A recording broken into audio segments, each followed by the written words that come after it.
What is good, everybody? Welcome back to another episode brought to you by the League FFB. It is the time of the year where I'm getting the same question coming over and over again, and it's Andrew. I am a contending Dynasty fantasy football roster, and I need to know which players I should be targeting and buying to help me get over the edge and come home with that trophy here in 2025. So I figured, why not just make a video today talking about some players I would be buying if I was a contending roster trying to win during this season. So that's what we're going to be doing today. As always, if this is your first time to the channel, make sure you hit the subscribe button. But without wasting any more time, let's hop right into today's video and let's start talking about these buys.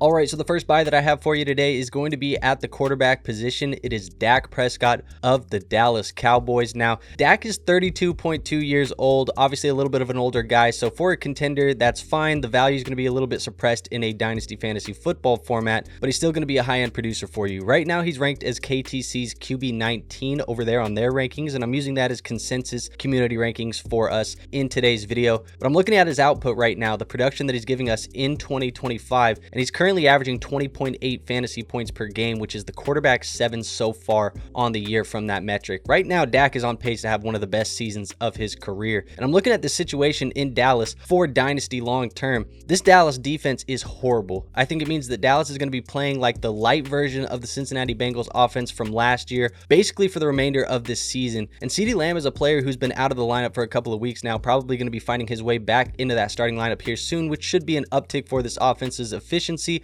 obviously giving Dak Prescott another reliable player to get the football to. Plus, I look at Dak as likely the long-term starter here in Dallas, whether anybody likes it or not, because he signed that 4-year, $240 million extension in September of 2024. So even though, 32 years old at the quarterback position, I'm not too worried about that. We've seen players play much later in their career. Obviously, we're not looking at a 45-year-old Tom Brady type of situation here for Dak Prescott, but this is a player who can definitely still give us another 3 to 5 years, I think, of high-end quarterback production, kind of similar to how some of these other guys like Kirk Cousins did when he was with the Minnesota Vikings. Now, I'm looking at the rest of the season's schedule for Dak Prescott because obviously if you're buying him right now, you want to know how he's going to help you win in 2025. They do have the 8th toughest quarterback schedule amongst all of those quarterbacks, so I do think we could look at this in one of two ways. There may be some tough matchups that he may have to navigate, but I also think that there are some tougher games here against some better teams that are going to be scoring in bunches against that very bad Dallas defense like I mentioned, and I think Dak could still be forced to throw at a very high volume despite the matchups. Plus, I do think his schedule lightens up a little bit later in the fantasy football playoffs, which is obviously going to give us something where we want to see him score points in those weeks. So I think Dak Prescott is an awesome buy for you if you need a value kind of play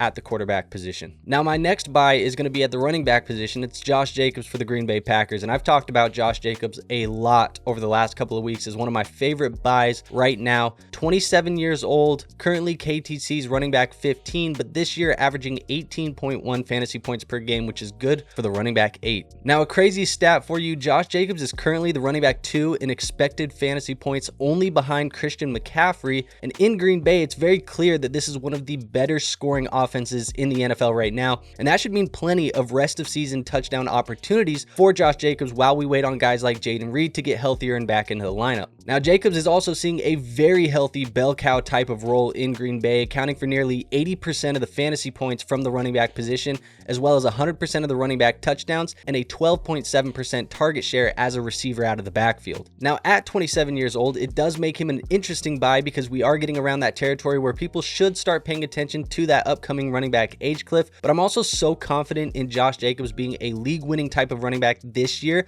that I'm willing to risk it and send a future first for him if it's going to get me over the hump as a potential contender. The rest of the season schedule for Josh Jacobs is incredible. He has the second easiest amongst the running backs. The remainder of the schedule is littered with matchups against horrible run defenses, with 5 remaining games against bottom 5 teams and 8 of his remaining games against bottom 10 teams. Plus, I'm looking at his playoff schedule. It's currently ranked the easiest of all fantasy football running backs, meaning that he could definitely put together that league-winning fantasy football playoff type of performance that we saw out of guys like Jonathan Taylor last year. It may be Josh Jacobs here in 2025. Let's go to the wide receiver position. I have Jaylen Waddle as a buy as well from the Miami Dolphins. He is 26 26 years old, going to be 27 here by the end of the season, but he's KTC's wide receiver 31 right now over in their rankings. So far this year, he's averaged 14.1 fantasy points per game, which is good for the wide receiver 21 from a points per game perspective. The thing I like the most about him is obviously the Tyreek Hill injury, and obviously that's, not something to celebrate for the most part, but we did see Jaylen Waddle jump from about 6 targets and 50 receiving yards per game with Tyreek in the lineup to 9 targets and 110 yards in the game without Tyreek Hill so far this year. Now, Tyreek Hill's injury has already led to some conversations about him potentially being released in the offseason by this Miami Dolphins front office. Plus, even if he doesn't, the likelihood of him coming back and being the same player is very low. Luckily for Waddle, this opens the door for him to reclaim that wide receiver 1 role in Miami, where when given that role, he's produced as a wide receiver 1 on 2 separate occasions back in 2021 and in 2022.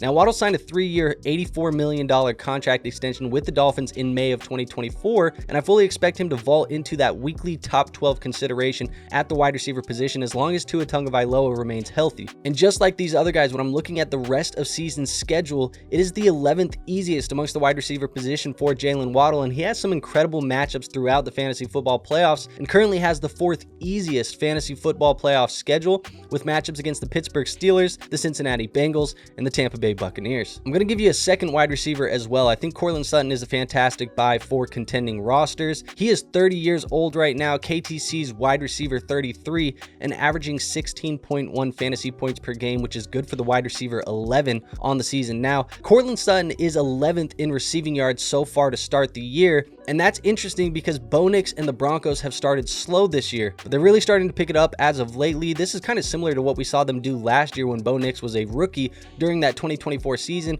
but despite the slow start from Denver, Sutton is currently accounting for 46.7% of the Broncos' fantasy production at the wide receiver position and is responsible for 33.1% of the team's total receiving yards and 37.5% of the team's total receiving touchdowns, all of which are top 15 in the NFL at the wide receiver position. Plus, with Sutton recently signing that extension to stay in Denver this offseason, I think it does give him some guaranteed volume and safety as the Broncos' #1 wide receiver target for at least a couple more seasons despite the older age. Again, rest of season schedule is going to be important for these players if you want to win. Sutton has the 10th easiest amongst wide receivers so far to end the year, and his fantasy playoff schedule does have some tougher matchups. He is going to be going against 2 top 10 defenses that are currently ranked right now in Kansas City and Green Bay, but in his defense, both of the Chargers and the Eagles matchups that he's had over the last few weeks were supposed to be tougher matchups on paper for him as well, and he still averaged about 20 fantasy points per game in those 2 matchups, and I think a lot of this has to do with the volume and the touchdown upside that Courtland Sutton possesses in this offense. Now, the last and final buy for you guys is going to be a tight end. Let's talk about George Kittle for the San Francisco 49ers. 32 years old, tied for the oldest player on this list with Dak Prescott, but obviously, being old at the tight end is a little bit harder than being old at the quarterback position. But I look at KTC right now, he is the tight end 6 in those rankings, and even though it's only a 1-game sample size before he got injured this season, he's averaging 12.5 fantasy points per game, which is good for the tight end 7 on the season. Now, even with Kittle out, it's good to see that the 49ers tight end usage is still there, with Jake Tongas accounting for 30% of the Niners receiving touchdowns during this 5-game stretch, which points to positive signs for Kittle once he's back. The Niners have been battling injury all season long, and it does look like things are finally going to be trending into the right direction as Kittle gets back into the lineup. Maybe Juwan Jennings, Ricky Pearsall, obviously Brock Purdy getting healthy is a big piece of the puzzle, but it looks like these guys are starting to get a little bit healthier, which is positive for George Kittle once he's back in the lineup. And it's also no secret that when on the football field, George Kittle is by far and away one of Brock Purdy's favorite and most reliable targets in this offense. Now, Kittle may be 32, and like I said, it's tied for the oldest guy on this list, but we have seen tight ends be producers a couple seasons past that number before, so I still think that you may get another year or 2 out of Kittle longer than you actually think you might, which would make buying him at his current dip worth the risk. However, looking at rest of season schedule, it isn't as easy as some of these other guys. He actually has the 9th toughest amongst tight ends, but while the rest of season schedule isn't the easiest, I still think it features matchups against teams like Arizona, Los Angeles, Carolina, Indianapolis, and Chicago, who have all given up big games to tight ends this year. Plus, when I look at Kittle's rest of season schedule compared to other elite tight ends like Brock Bowers and Tyler Warren, even as the 9th toughest schedule, it is still easier than those guys. So with some of the other elite tight ends having tough schedules, I'm not as worried about Kittle, especially considering his is just a little bit easier than theirs. All right, so there you have it. That is 5 buys that I would be looking at if I am a contending dynasty roster trying to win a championship here in 2025. I think all of those players can be had at a reasonable price. I would be willing to overpay just slightly above market value for all of them. If you're asking what market value is for them, just reference KTC. That is kind of the variable that I was looking at there. But like I said, I would be willing to pay above market value just slightly for every single one of these players because I do believe they're potentially some league winners for us this season. As always, if you found something today informative, entertaining, and or actionable, do me the favor, hit that like button. It is the best free way to show this channel some support. Also, make sure you guys are subscribed to this channel, trying to help you guys win the fantasy football championships here in 2025. And I want to get you more content all year long, so make sure you're subscribed. That way you don't miss any of it. And last but not least, make sure you go join our free Discord. We do have a free Discord linked in the description, helping you guys with those fantasy football teams 24/7, 365. And there is a community of 500 plus people that want to chat some fantasy with you. So like I said, there is no risk in joining that. Go ahead and join that if you have some time. But with all that being said, I have nothing else for you guys today. So I will see you on our next episode. But until then, peace out.